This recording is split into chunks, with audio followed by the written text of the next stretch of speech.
Atualidade Jurídica.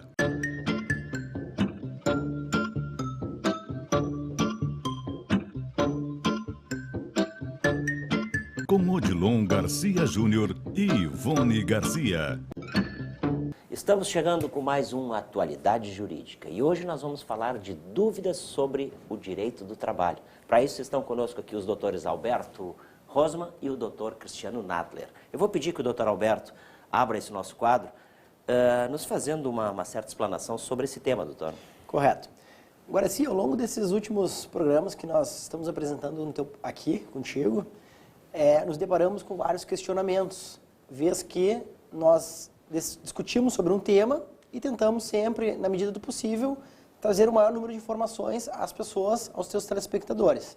No programa de hoje, a gente mudou um pouco esse formato em vista dessas dúvidas. E, para tanto, hoje com o Dr. Cristiano, nós vamos responder as principais dúvidas que recebemos acerca do direito do trabalho nos últimos dias. Claro. Para isso a gente tem esse quadro, né, doutor Exatamente. Alberto? Doutor Cristiano, sendo assim, vamos começar então, vamos responder a primeira pergunta, o primeiro questionamento, que é se o empregador pode mudar o local de trabalho do empregado sem a sua anuência. Ora, se, em regra, o empregador não pode mudar a alteração do local de trabalho do empregado sem a concordância desse empregado. Todavia, há que se observar se o contrato de trabalho firmado entre as partes prevê essa possibilidade. Se o contrato prevê, o empregador pode fazer essa mudança.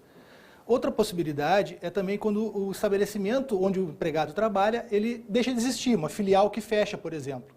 Nesse caso, não existindo mais a possibilidade de trabalhar naquele local, a transferência também pode ocorrer sem a vontade do empregado.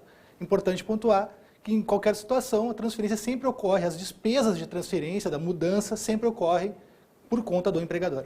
Doutor, quantas horas de descanso deve haver entre uma jornada de trabalho e outra?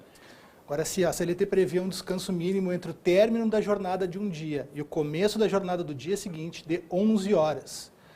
Se esse intervalo não for respeitado no mínimo 11 horas, a empresa tem que pagar essas horas como extra. São permitidas alterações no contrato individual de trabalho? Todas as alterações no contrato de trabalho, elas são possíveis desde que com a concordância mútua das partes e que não cause prejuízo ao empregado. Então, essas alterações podem ser de função, o empregado pode ser promovido, por exemplo. Essa alteração pode ser de salário, né, um aumento salarial. A jornada de trabalho pode alterar o turno de trabalho, né, passar de trabalhar da manhã para a tarde ou até à noite, isso pode acontecer também. E, como a gente já falou, o local de trabalho também pode ser alterado desde que a concordância das partes.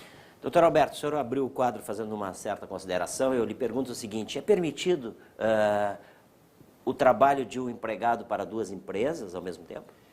Essa é uma dúvida muito razoável, muito importante e muito debatida. É importante ele ter 1, 2, 3 ou tantos quantos forem os vínculos de emprego que ele possa cumprir naquela jornada. Naquele dia dele, na verdade. Evidente. Exemplo, enfermeiros mantêm mais de um vínculo de emprego. Alguns casos de engenheiros, personal trainer. Ou seja, a pessoa conseguindo conciliar em mais de uma empresa atividades, ela pode sim ter vínculo de emprego com qualquer uma delas, com todas ou com apenas uma delas. Ela pode, por exemplo, ser autônomo em uma empresa e empregado em outra, ou ser empregado nas duas. Aqui vem uma ressalva muito importante, no sentido de que muitas vezes as empresas são demandadas e o argumento que se sustenta é que a pessoa era empregada de outra. Mas isso não afasta vínculo de emprego, isso não configura o vínculo de emprego. Ser empregado de outra empresa, havendo condições de horário de trabalhar nas duas, é possível sim. É possível ter outro vínculo. Para isso, a gente está sempre lembrando você que está nos assistindo que o telefone do Garcia Garcia, Advogados Associados, está no nosso vídeo aí, 21015151. Você pode fazer qualquer contato, né, e tirar qualquer dúvida. Com certeza. Doutor Cristiano, vamos encerrar então com uma pergunta que a gente precisa lhe fazer. É o seguinte, é permitido ao empregador o desconto em folha salarial de dano causado pelo empregado? Agora, essa é uma situação bastante comum que acontece na relação de trabalho. A dúvida é se o desconto pode ser feito. Por exemplo, o empregado deu um prejuízo qualquer dentro da empresa, quebrou algum equipamento, alguma coisa, se esse valor pode ser descontado do empregado ou não. A lei é bem clara nesse sentido. Só pode ser descontado se houver culpa ou dolo do empregado. Qualquer outra situação não é permitido desconto. Então, faz parte do risco da atividade econômica o prejuízo eventual do empregador, em razão de alguma coisa que tenha sido perdida pelo empregado. Quer dizer, se for, desculpa lhe interromper, mas se for em caso de acidente, não é pode possível desconto. Esse desconto é ilegal e a Justiça do Trabalho tende a reverter, mandar a empresa devolver o dinheiro para o empregado.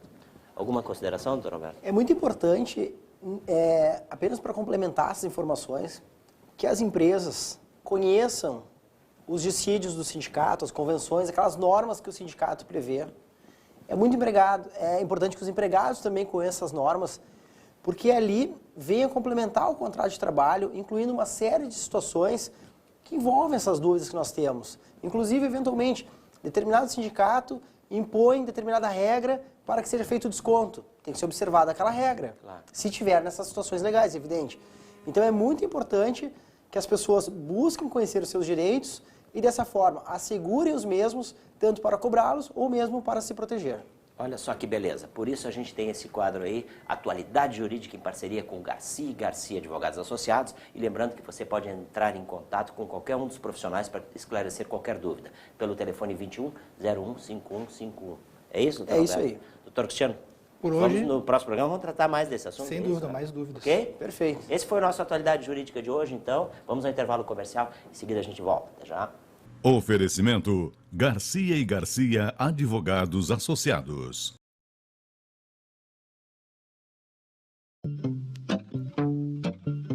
Atualidade Jurídica.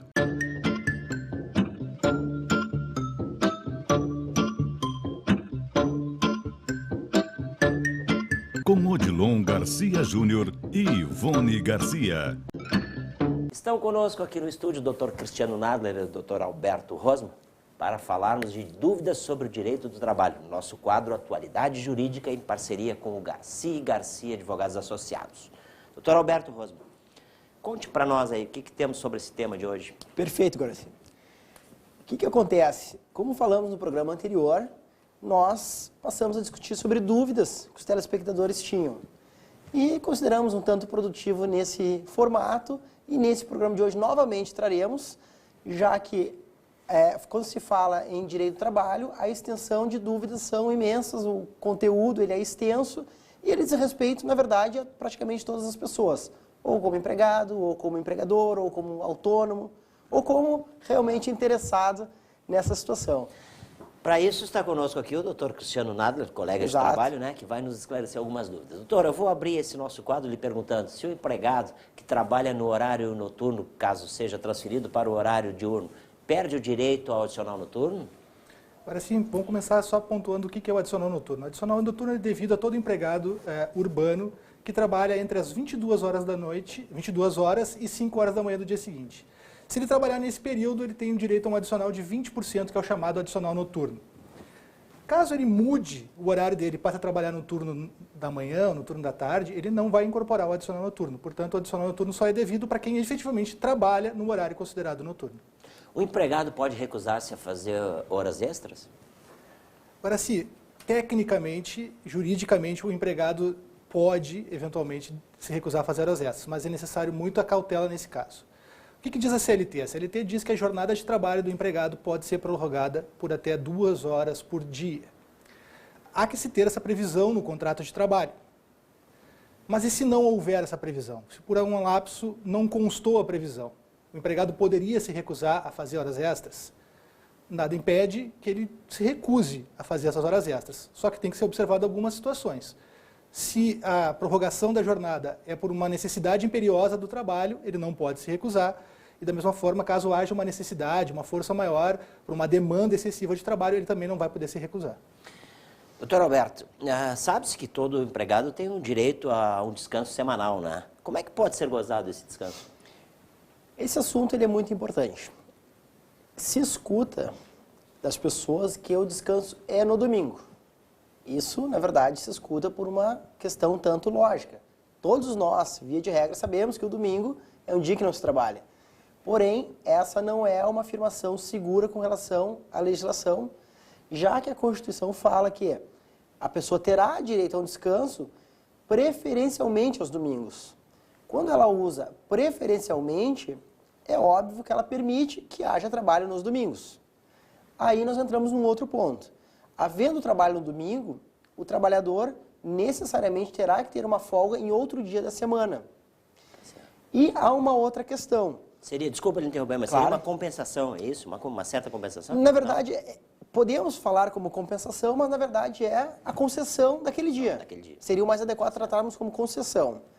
O que acontece? Se todo domingo ele trabalha, o que a empresa tem que cuidar é que ela deverá criar um sistema de escala para que em pelo menos um domingo por mês ele consiga parar.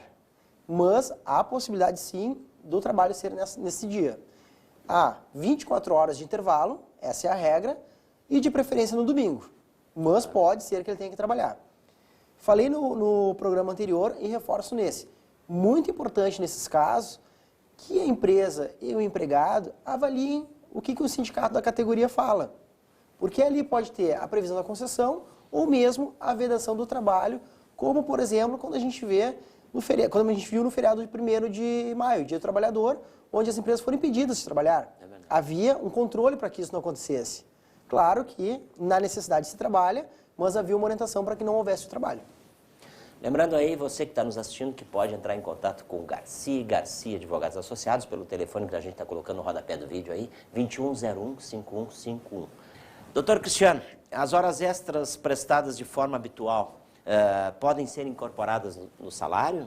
Ora, se a doutrina e a jurisprudência entendem que as horas extras elas não se incorporam ao salário, em regra geral. Todavia, se o trabalhador trabalha há mais de um ano realizando horas extras de forma habitual, portanto, ele já tem uma expectativa de renda em cima daquelas horas extras, e se de uma hora para outra o empregador resolve suprimir essas horas extras, há a possibilidade de indenizar essas horas extras que ele deixará de fazer, através de um cálculo que vai apurar a média de horas extras que esse trabalhador fez nesses últimos 12 meses, vai se calcular lá uma média de horas extras e o empregador vai pagar uma indenização correspondente a essas horas extras que ele vai deixar de fazer. Portanto, as horas extras não se incorporam ao salário, mas se foram prestadas com habitualidade de pelo menos um ano, há o dever de indenizar a supressão das horas extras. Olha só que beleza. Para isso eu repito aí para você que está nos assistindo, que pode tirar qualquer dúvida pelo telefone 2101-5151, com os profissionais do Garcia Advogados Associados. É isso, doutor? É isso aí. Agora sim, apenas uma consideração breve, final, no sentido de que estamos abertos a receber essas dúvidas, a respondê-las, já que a relação ela é complexa.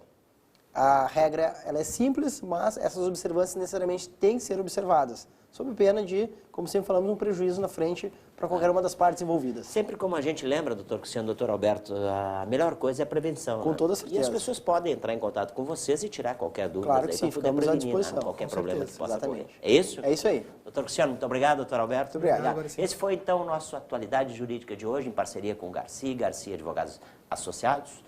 A gente falou sobre direito do trabalho, dúvidas sobre o direito do trabalho, ok? Vamos ao intervalo comercial e voltamos já já. Oferecimento Garcia Advogados Associados.